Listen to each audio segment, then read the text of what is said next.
नमस्कार। जैसा कि हम सभी जानते हैं, धर्म, कला, संस्कृति की नगरी काशी दिव्य और भव्य है और ऐसी स्थिति में चिर पुरातन नगरी काशी को नित्य नूतन होते देखना भला किसे अच्छा नहीं लगता है। इसी सिलसिले में यहाँ 3 दिवसीय फिल्म फेस्टिवल का आयोजन किया गया और इसी अवसर पे हमें सौभाग्य प्राप्त हुआ श्री अपूर्व चंद्रा जी से मिलने का और उनके साथ एक सार्थक बातचीत करने का। आप सचिव हैं सूचना एवं प्रसारण मंत्रालय भारत सरकार में। बहुत बहुत स्वागत करते हैं सर आपका हमारे इस कार्यक्रम में। और अभी जो ये अवसर रहा, क्योंकि उत्सव धर्मिता तो काशी की पहचान रही है। कहते हैं कि 7 वार और 9 त्योहार, और आए दिन ऐसे आयोजन हमें इस बात का साक्ष्य भी दे रहे हैं, प्रमाण भी दे रहे हैं। तो क्या कहना चाहेंगे, काशी की धरती पे आकर कैसा महसूस किया आपने? जो आपने कहा शुरुआत में कि दिव्य काशी से भव्य काशी, जी, मेरे ख्याल से यही सबसे महत्वपूर्ण विषय है काशी के बारे में आज। जी, मैं जब काशी सबसे पहली बार आया था, मेरे ख्याल से 1983 या 84 में कभी आया हूँगा, और उस बात को लगभग 40 वर्ष हो गए हैं। जी। और जो इस बार मैं आया उसके बाद मैं फिर काशी मेरे ख्याल से 3-4 बार बीच में और भी आया हूँगा।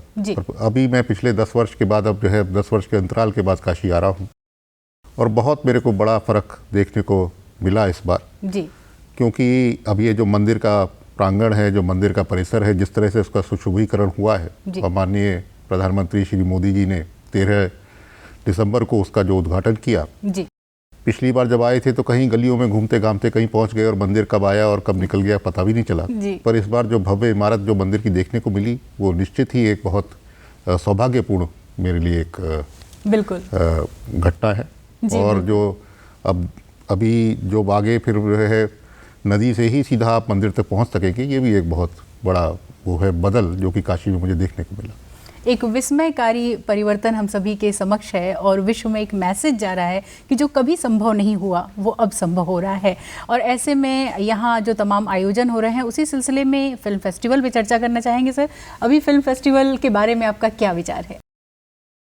इस बार काशी के अंदर पहली बार फिल्म फेस्टिवल का ऑर्गेनाइजेशन किया गया जी। और जो हमने गोवा के अंदर हमारा पिछले 20 वर्षों से जो है जो इंटरनेशनल फिल्म फेस्टिवल होते आ रहा है, तो वहाँ पर ये विचार हुआ जी कि उत्तर प्रदेश में भी हमें फिल्म फेस्टिवल करना चाहिए। क्योंकि अब आप देखते ही होंगे पिछले 1-1.5-2 वर्षों में अधिकाधिक फिल्मों की, OTT के सीरियल्स की शूटिंग उत्तर प्रदेश में हो रही है जी।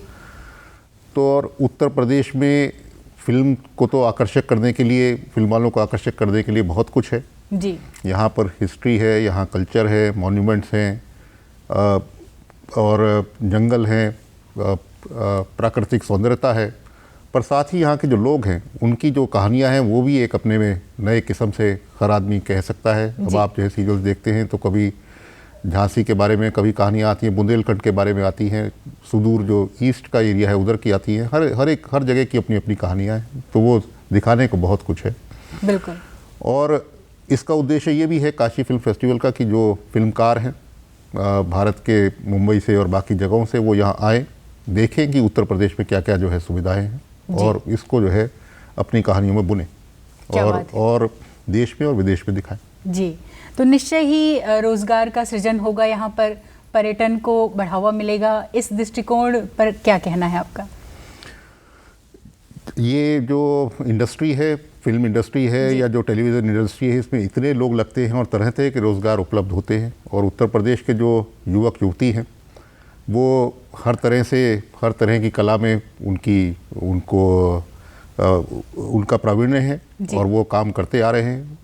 पर यहाँ के लोगों को मुंबई जाना पड़ता था, बाहर जाना पड़ता था। मुंबई में तरह तरह की कठिनाइयाँ लोगों को फेस करनी पड़ती है, स्ट्रगल करनी पड़ती है। पर अगर उनको काम अपने ही जगह पे मिल जाए तो इससे अच्छा क्या हो सकता है? क्या बात है। तो ऐसी स्थिति में हमारे आदरणीय प्रधानमंत्री जी और मुख्यमंत्री जी का जो दृष्टिकोण रहा है, उनके कुशल नेतृत्व में आज एक नए शिखर को हमारा प्रदेश और ख़ासतौर पे काशी की अगर बात करें तो वो पहुंच रही है। ऐसे में ये एक बड़ा निर्णय रहा जो है काशी का विश्वनाथ कॉरिडोर का भी, और साथ ही साथ नोएडा का भी जिक्र करना चाहेंगे, फिल्म सिटी सेंटर का। तो उसके बारे में भी कुछ बताएं हमें। अभी जो फिल्म सिटी, जो जैसे मुंबई तो हमेशा से ही चित्र नगरी कही जाती है, तो वहाँ पर जो है एक फिल्म सिटी है जो महाराष्ट्र सरकार ने बनाई थी। और जब मैं IAS में जॉइन इन महाराष्ट्र में हुआ था पहली बार 89 में, तब हमें दिखाने लेके गए थे। तो और ये कब से, मतलब मेरे ख्याल से 40-50 साल से वो फिल्म सिटी बनी हुई है और फिल्मों को आकर्षित करती है और वहाँ सारी फिल्मों की शूटिंग होती आ रही है जी। उसके बाद मेरे ख्याल से हैदराबाद में एक रामोजी राव, उन्होंने एक फिल्म बनाया, वहाँ पर भी चित्र नगरी काफ़ी बड़ी है। और अब यूपी गवर्नमेंट ने एक पहल करी है और मैंने सुना कि 1000 एकड़ जेवर एयरपोर्ट के पास नोएडा के अंदर जो ज़मीन का अब RFP टेंडर निकाला गया है जी। तो मुझे पूर्ण विश्वास है कि ये RFP सक्सेसफुल होगा। और 1000 एकड़ एक बहुत बड़ी भूमि है, दिल्ली के पास है, नोएडा के क्षेत्र में है और यहाँ एक नई चित्र नगरी उभर कर आएगी जी। और इसमें तरह तरह का लोगों को रोज़गार तो प्राप्त होगा ही, पर यूपी के अंदर जो है एक फिल्म पॉलिसी भी, फिल्म नीति भी जो है स्टेट गवर्नमेंट ने बनाई हुई है, जिसमें जो यहाँ शूटिंग करते हैं उनको कुछ सब्सिडी या पैसा प्रदान किया जाता है, सिंगल विंडो क्लियरेंस दिया जाता है, तो उसका भी लाभ फिल्मकार यहाँ पर ले सकेंगे जी। और आजकल की फिल्मों में ज़्यादा प्रभाव AVGC का रहता है, जिसको बेसिकली हम कहते हैं एनिमेशन विजुअल इफेक्ट जी। इसका जो है बहुत प्रादुर्भाव रहता है। तो मेरा उत्तर प्रदेश सरकार से यही उनसे सिफारिश रहेगी, उनसे यही मेरी दरख्वास्त रहेगी कि वो इस फिल्म सिटी में स्टूडियो के साथ साथ AVGC पे भी कंसंट्रेट करें, क्योंकि आजकल जो है जो नई फिल्में बनती हैं उसमें 30 से 40% खर्चा AVGC के ऊपर होता है। जी बिल्कुल। और उसमें काफ़ी जो लोग सॉफ्टवेयर के लोग हैं, कंप्यूटर इंजीनियर हैं, उनको भी इसमें रोज़गार मिलने का अवसर प्राप्त होगा। उत्तर प्रदेश के धरती में जो यहाँ के युवक युवती हैं उनको काम करने का अवसर निश्चित ही प्राप्त होगा। क्या बात है सर। तो यानी कि जो काशी की पहचान रही है, संस्कृति, कला और घराने, कलाकार, वैसे में अब डिजिटल इंडिया को भी इससे जोड़ करके देखा जाएगा और सूचना प्रौद्योगिकी के ऐसे अवसर पर इस समय में, जबकि इससे अछूता कुछ भी नहीं है, हम और जानकारी क्यों न लें, इस अवसर का लाभ उठाएं कि आपका साथ हमें मिला हुआ है कि क्या कुछ सोच है आगे, क्या कुछ सोच के रखा गया है, क्या योजनाएं हैं? जी। जो भारत सरकार की तरफ से तो हमारी जो फिल्म की नीति है, हम लोग फिल्मों में प्रमोशन करते आ रहे हैं और जो अब आपको पता हो कि NFDC national film development corporation जी लगभग 40 वर्षों से फिल्मों में अपना प्रोत्साहन देते आ रही है।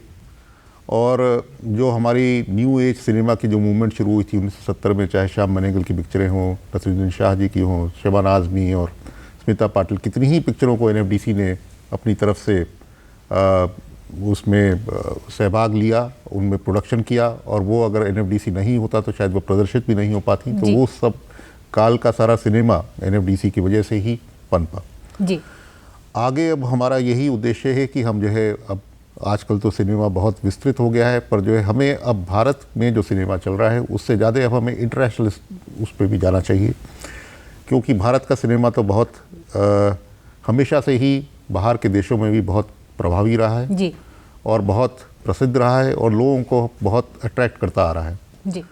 अब जिस तरह से नेटफ्लिक्स और अमेज़न और इस तरह के जो OTT प्लेटफॉर्म्स आ गए हैं, जो कि अगर हम हिंदी में भी बनाते हैं सीरियल तो उसको जो है वो ट्रांसलेट कर लेते हैं और विविध लैंग्वेजेस में और विश्व के 130-140 देशों में दिखा पाते हैं जी। और आज हम देखते हैं कि नेटफ्लिक्स वगैरह पे कोरिया के सीरियल, स्पेन के सीरियल, ब्राज़ील के सीरियल वो भी भारत में बहुत अट्रैक्टिव होते जा रहे हैं। तो हमारा उद्देश्य यही है कि यहाँ पर भी ऐसा जो है कंटेंट बने जो कि पूरे विश्व में दिखाया जा सके जी। और हम उसमें कंट्रीब्यूट कर सकें। और भारत में क्योंकि जो है हमारे पास कहानियाँ बहुत हैं बताने को, हिस्ट्री बहुत है कहने को, तो ये हम पूरे विश्व में इसके माध्यम से दिखा सकें। और आज़ादी का अमृत महोत्सव वैसे भी चल रहा है, तो इस उपलक्ष्य में हम अपने तरफ से कुछ नई चीज़ें विश्व में दिखा सकें। जी। और सबका साथ, सबका विकास, सबका विश्वास की भी लहर चल रही है। ऐसी स्थिति में कुछ जो छोटे प्रोड्यूसर्स हैं, छोटे फाइनेंसर्स हैं, जो अभी उभर रहे हैं, कलाकार कुछ निर्देशन के क्षेत्र में जाना चाहते हैं, अगर स्पेशली हम काशी की बात करें जो है, तो उनके प्रोत्साहन के लिए भी क्या कुछ आप लोगों ने सोच रखा है?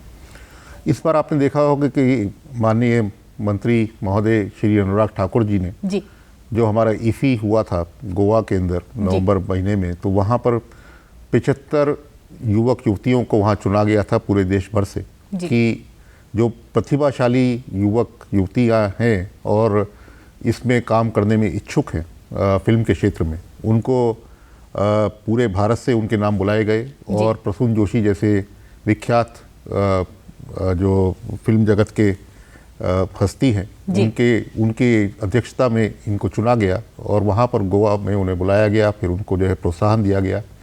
तो इस तरह की जो योजना है इससे हम जो है बहुत कुछ कर सकते हैं। अब मेरा स्टेट हमने तो भारत स्तर पे किया, पर हम मेरा जो है राज्य शासन से ये है कि राज्य शासन अपने स्तर पे हर राज्य में भी कर सकता है। जी बिल्कुल। और अभी हाल ही में हम लोग फिल्म फेस्टिवल तो मना ही रहे हैं, आगे भविष्य में आशा करते हैं कि आप लोगों के मार्गदर्शन में और आप लोगों के सौजन्य से कुछ और भी ऐसे अवसर हमें सुलभ होते रहेंगे। बहुत बहुत धन्यवाद आपको देना चाहेंगे, आप हमारे कार्यक्रम में शामिल हुए। नमस्कार। और उम्मीद करते हैं अपने दर्शकों से कि आप भी काशी की दिव्यता और भव्यता में यूं ही सराबोर रहिए। तो कुछ और जानकारियों के साथ आपसे फिर होगी मुलाकात, तब तक के लिए दीजिए इजाज़त। नमस्कार।